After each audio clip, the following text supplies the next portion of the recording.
Hello everyone. So আজকে finally আমাদের teachers day celebrate করা হবে। টিচার্স ডে কেটে যাওয়ার 2-3 দিন পর আমরা কেক গিফট সমস্ত কিছু আগে থেকে অর্ডার দিয়ে এসেছিলাম যাতে কোনো সমস্যা না হয়। ওই যে দূরের একটা দোকান দেখতে পাচ্ছ, ওখান থেকে আমরা কেক পারচেস করে নিয়েছিলাম আর এখান থেকে গিফটটা। এখানে এত সুন্দর সুন্দর গিফট ছিল না, যেটা দেখছিলাম সেটাই নিতে মন চাইছিল। আর দুর্গা ঠাকুরের মূর্তিগুলো মানে কোনো কথাই হবে না। আর এখানে এত সুন্দর সুন্দর গিফট না, তোমরাই দেখো, খুব সুন্দর সুন্দর। তারপর আমরা গিফট কিনে নিয়ে চলে এলাম। এসে দেখি ও বাবা, এখানে ইলেকট্রিক সমস্যা হয়ে গেছে। আমরা প্রথমে ভেবেছিলাম সারাতে ইচ্ছে করেই কারেন্ট বন্ধ করে দিয়েছে, কিন্তু না, কারেন্ট আমাদেরকে দেখেই ভয় পালিয়ে গেছে। বলছে তোরা এত অত্যাচার করবি আর থাকবো না বাবা, তোরা তোদের মতো এনজয় কর, আমি আমার মতো। প্রায় 2-3 মিনিট কেটে যাওয়ার পর দেখতে পাচ্ছি কারেন্ট আর আসছে না। অবশেষে আমরা ভেতরে ঢুকলাম, ঢুকে বসলাম। কারেন্ট তো আর আসছেই না। স্যার আর সবাই অনেক চেষ্টা করছে, ভাবছে এই আসবে এই আসবে, কারেন্ট আর আসবেই না। আমরা অনেকক্ষণ ধরে দাঁড়িয়েছিলাম বাইরে, যেহেতু খুব গরম তো, কেকটা ছিল ওটাও তো বলে যাওয়ার ব্যাপার ছিল। তারপরে অবশেষে ভেতরে ঢুকলাম। আর আমাদের একজন ওস্তাদি, মানে পরের ব্যাচে পড়ে, সে একদম কারেন্ট ওস্তাদি। সে দেখছি ইলেকট্রিকের কোথায় সমস্যা হয়েছে, সেই নাড়াচাড়া করে কারেন্ট আর আনতে পারছে না। স্যার এখানে লাইট দিয়ে একবার এদিক ওদিক করছে, বলছে এটা মিউজিক শো হচ্ছে ঋত্বিক রোশনের মতো।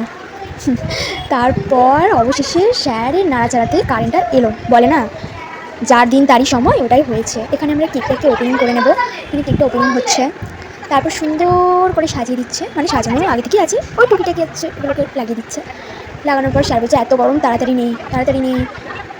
পাখাটারও সমস্যা হচ্ছিলো খুব একটা। তারপরে সবাই তো খুব এক্সাইটেড, চলো চলো স্যার গিফট ওপেনিং করবে, আমরাও দেখ, মানে আমরা গিফটটা কাউকে ছবি তুলে আর কি পাঠাইনি। সবাই এক্সাইটেড হয়েছিল। স্যার বলছে বস বস, কেকটা কাটি। সবাই এত হট্টগোল করছিল না। তারপর অবশেষে কেকটা কাটা হলো। তারপরেই দেখো একটা মজার কথা, আমরা কিনে নিয়েছিলাম, কিন্তু স্যার তো স্প্রেটা করতেই দিচ্ছিল না, কত বারণ করছিল। কিন্তু ওই হয়েছে, আমাদের এক স্বভাব, শুনবো না ছাড়বো না। স্যারকে তো মানতেই হবে আমাদের কথা। স্যার তারপর সত্যি সত্যি ভেবে নিল আমরা স্প্রে করবো না। স্যারও মজা করে সবাইকে খাইয়ে দিচ্ছে। আমাদের হাতে স্প্রে দেখে স্যার খুব অবাক হয়ে গেছে, না না না দিস না দিস না। কেকটাকে চাপা দিয়ে কাশ্মীরের বরফ চালু করে দিলাম। দেখো এখানে কাশ্মীরের বরফ উড়ে উড়ে পড়েছে, মনে হচ্ছে জায়গাটা কাশ্মীর হয়ে গেছে। কেকটা যাতে না খারাপ হয়ে যায় ওর উপরে চাপা দিয়ে দিয়েছে, নাহলে তো খেতেই পারবে না কেউ। তারপর সবার সাথে সেলফি টেলফি তুলে নিয়ে অবশেষে গিফট ওপেনিং হচ্ছে। স্যার ভাবছে এটা কী হতে পারে, কী হতে পারে। ও বাবা, দেখি তো স্যার অবাক, এক গাল মুচকি হাসি নিয়ে আমাদের টিচার্স ডেটা কাটলো। এই হচ্ছে আমাদের গিফট। আজকের মতো এটুকুই, চলো টাটা।